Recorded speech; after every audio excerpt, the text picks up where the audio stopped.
The next generation, today's students, will succeed at things that we haven't imagined. About a year or so ago, I had this transient kind of misunderstanding with my mother.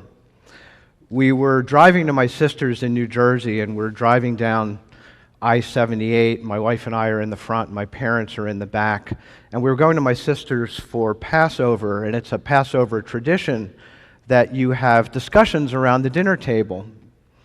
My sister, being an educator, had provided questions for us to consider in advance. One of them was, what do you want to hear from the generation ahead of you?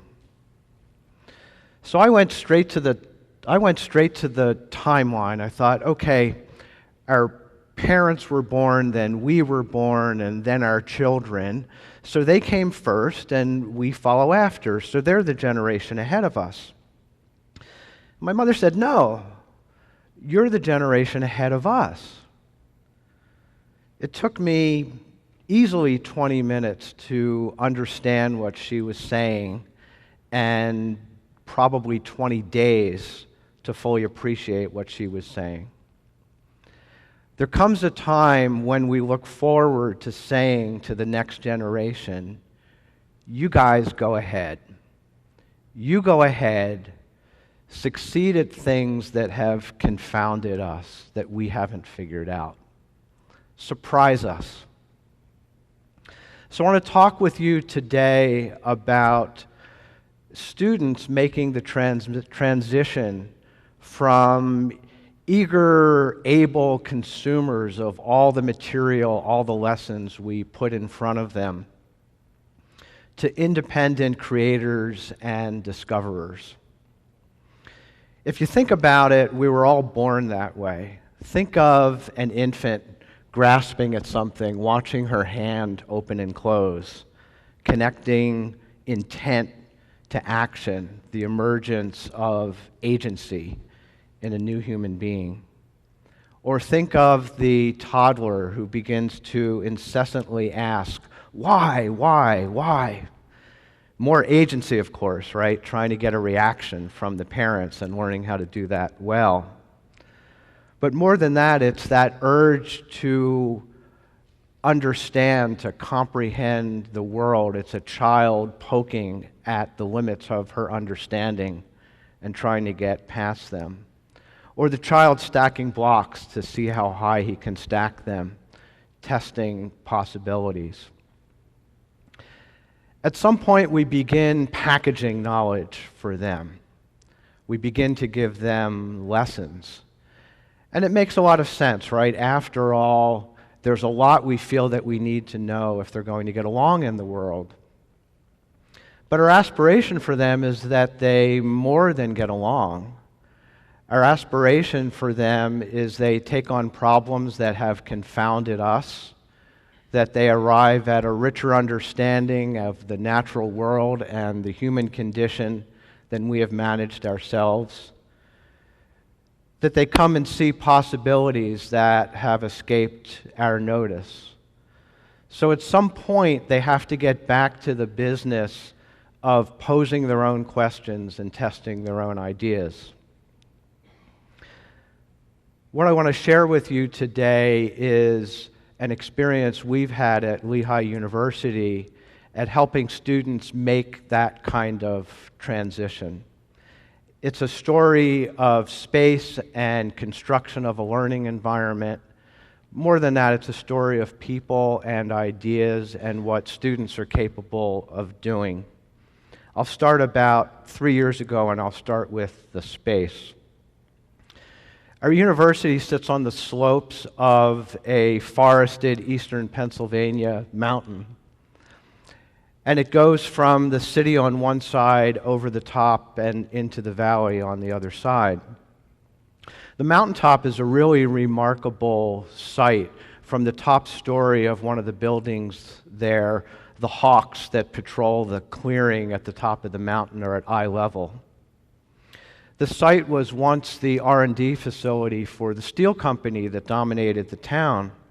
And the last two buildings of that R&D site were in due time going to come into our possession, and it was time to think about what we might do with them. The most stunning and incredible features of the buildings were 3 massive old industrial high bays, each a quarter-acre in area and 40 feet high.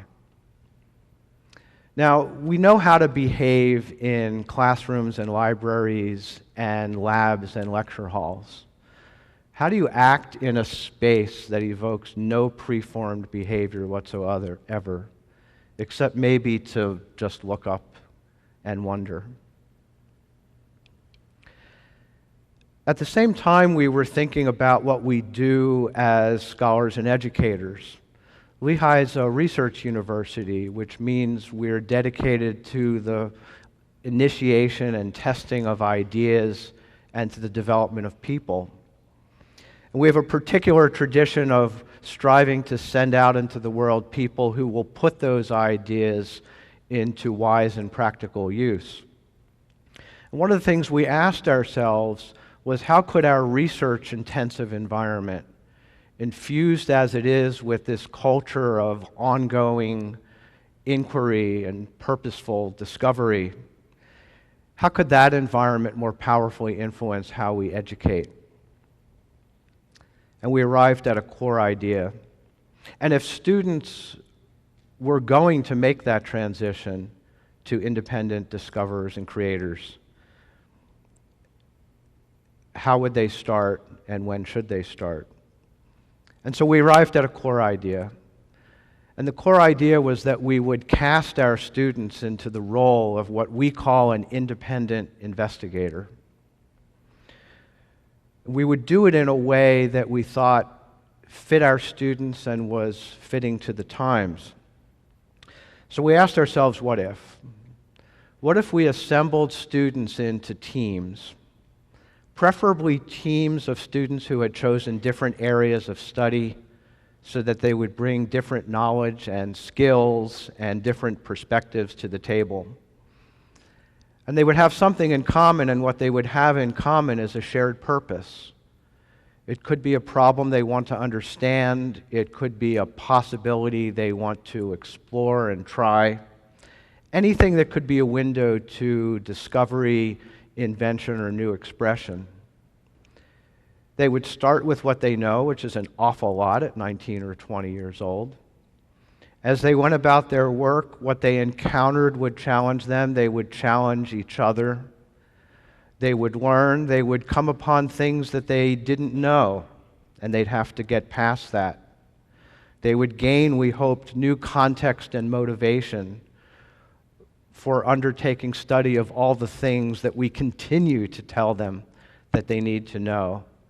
As one of our students said later, you never know where you're going to get stuck. Then you're going to have to go off and learn that and come back.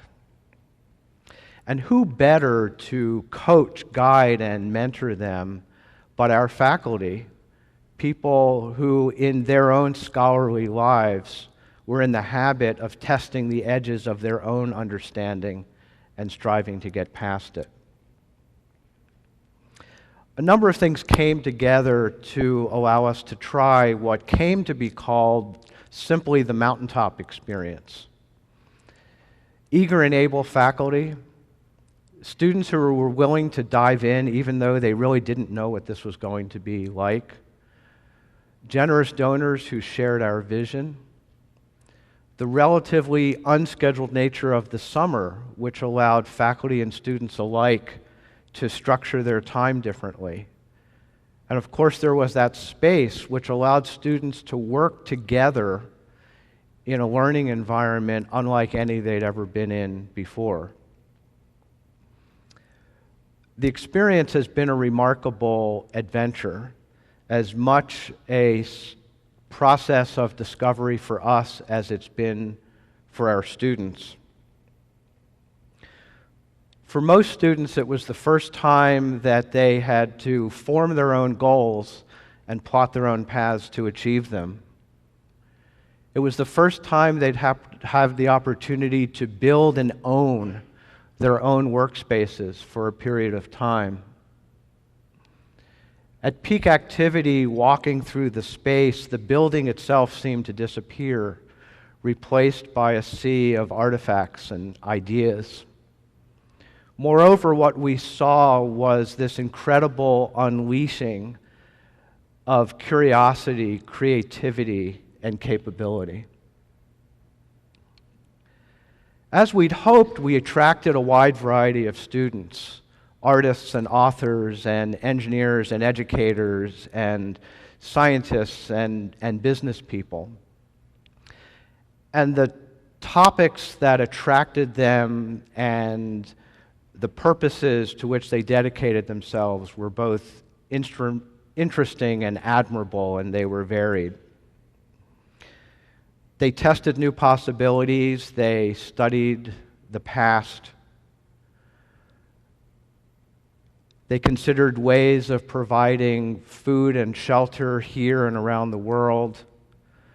They considered ways of treating and preventing disease and infirmity. They produced prototypes, they produced business ideas, they produced documentary films, academic publications, ideas in need of further study. Some designed devices to assist with rehabilitation after injury. Some studied ways of providing better ventilation for people in other parts of the world who cook indoors with wood. Ways of growing food, ways of dealing with food waste. They designed clothing lines, they designed toys that attracted creative play. They studied treatments for disease and studied ways that those treatments might be disseminated throughout the world. They did incredible work. And moreover, even those whose work didn't quite work out still regarded it as an amazing experience. In our first summer, a group of students produced a documentary film about the first 4 women on our university faculty. They started nothing but with what they knew already: cameras, microphones, plane tickets, editing software, and they produced a film. The film they produced was delightful. It was a provocative, informative, keenly observed, funny study of 4 academic lives, a time in the history of our university, American culture in the 1970s. You should see it. And one of their mentors observed about the students and the film that first, it wasn't the film he would have made because it was theirs. And second, that it was an entirely valid and wonderful piece of work. He observed further that this notion of intellectual and creative freedom, the idea that we should encourage students to form and act on their own ideas, is something we're attracted to as educators. It's something we like. But it's difficult to initiate and even harder to maintain. And what we had managed to do, he said, was create an environment where he was able to confer that kind of freedom sincerely and consistently.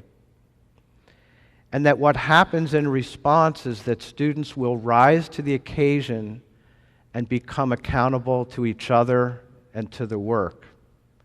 Agency reborn.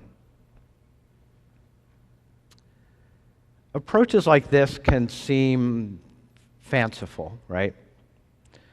There's a place for excitement and exuberance and energy, but there's also a place for knowledge and judgment and experience and preparation. So shouldn't we wait until they're ready? Then you see students come upon obstacles and work past them.